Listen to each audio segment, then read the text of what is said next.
Game changer ఈ movie ఎలా ఉండబోతుంది, రీసెంట్ టైమ్ లో ఈ సినిమా ఎంత హైప్ వచ్చింది, రామ్ చరణ్ గారికి ఈ సినిమా అంటే ఎందుకు అంత ఇంట్రెస్ట్, ఈ సినిమా హిట్ అవుతుందా ఫ్లాప్ అవుతుందా, 1000 కోట్లు అయితే కొడుతుందా కొట్టదా, మీలో ఉన్న డౌట్లన్నీ ఈ వీడియోలో అయితే క్లియర్ చేసుకుందాం. అంతకంటే ముందు మన channel first please like and share and subscribe చేసుకోండి. మన ఛానల్ 500 సబ్స్క్రైబ్ దగ్గరలో ఉంది, సబ్స్క్రైబ్ చేసుకుంటారని కోరుకుంటున్నాను. రీసెంట్ టైమ్ లో ఈ సినిమాకి అయితే చాలా అంటే చాలా హైప్ అయితే పెరిగిపోయింది.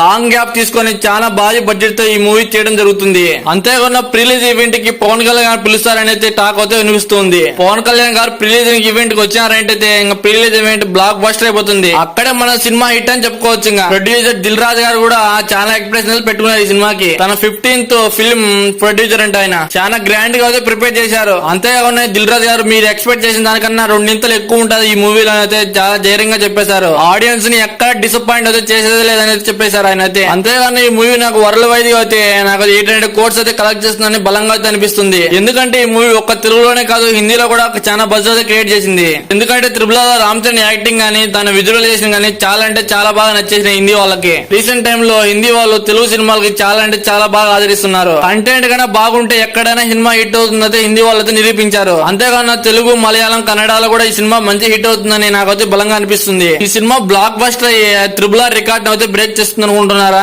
త్రిబుల్ ఆర్ రికార్డ్ అంటే త్రిబుల్ ఆర్ కలెక్షన్లు కాదు, రాజమౌళి గారితో సినిమా తీసిన తర్వాత నెక్స్ట్ వచ్చే సినిమాలు కూడా అంతే రేంజ్ లో ఉండాలని అయితే ఆడియన్స్ అయితే కోరుకుంటారు. కాబట్టి ఆ రేంజ్ లో లేకపోతే ఫ్లాప్ అవుతుంది కదా ఏ సినిమా అయినా. ఆ బార్డర్ ని రామ్ చరణ్ గారు క్రాస్ చేస్తారా లేదా అనేది కొద్దిగా చూడాల్సింది. మీరేమనుకున్నా ఆ బార్డర్ ని క్రాస్ చేస్తారనుకున్నారా లేదనుకుంటున్నారా? అంతేకాకుండా ప్రీలీజ్ ఈవెంట్ కి పెద్ద ఫ్లెక్స్ అయితే కట్టేశారయ్యా. రామ్ చరణ్ ఆ ఫ్లెక్స్ లో చూసేస్తూనే అంత ఎత్తున్నారు. ఈ మూవీతో నాకైతే రామ్ చరణ్ గారు బలంగా హిట్ కొడతారని బలంగా అనిపిస్తుంది. ఒకవేళ ఈ సినిమాతో 1000 కోట్లు క్రాస్ చేసినట్టయితే రామ్ చరణ్ గారు సెకండ్ ఫిల్మ్ 1000 కోట్స్ అయితే కలెక్ట్ చేసినట్టు అవుతుంది. అంతేకాకుండా ఈ సినిమాకి చాలా సినిమాలు అయితే సంక్రాంతికి అయితే వస్తున్నాయి. అన్ని సినిమాలు తట్టుకొని ఈ సినిమా ముందుకు వస్తుంది అనుకుంటున్నారా? ఒకవేళ బ్లాక్ బస్టర్ హిట్ అయితే ఈ సినిమా ఎంత కలెక్ట్ చేస్తుంది అనుకున్నారో కింద కామెంట్ చేయడం మాత్రం మర్చిపోకండి. అంతేగాని ఈ సినిమా ఫస్ట్ డే కలెక్షన్ ఎంత కలెక్ట్ చేస్తుంది అనుకున్నారో కింద కామెంట్ చేయడం మాత్రం మర్చిపోకండి. సో ఇంతవరకు మన కంటెంట్ చూసినట్టయితే ఎంతో కొంత నచ్చే ఉంటుంది. ఇలాంటి కంటెంట్ మీ ముందుకు తీసుకొస్తూనే ఉంటాను. ప్లీజ్ 500 సబ్స్క్రైబ్ దగ్గరలో సబ్స్క్రైబ్ చేసుకుని బెల్ ఐకాన్ ఆన్లో పెట్టుకోండి. Thank you for watching and by supporting me.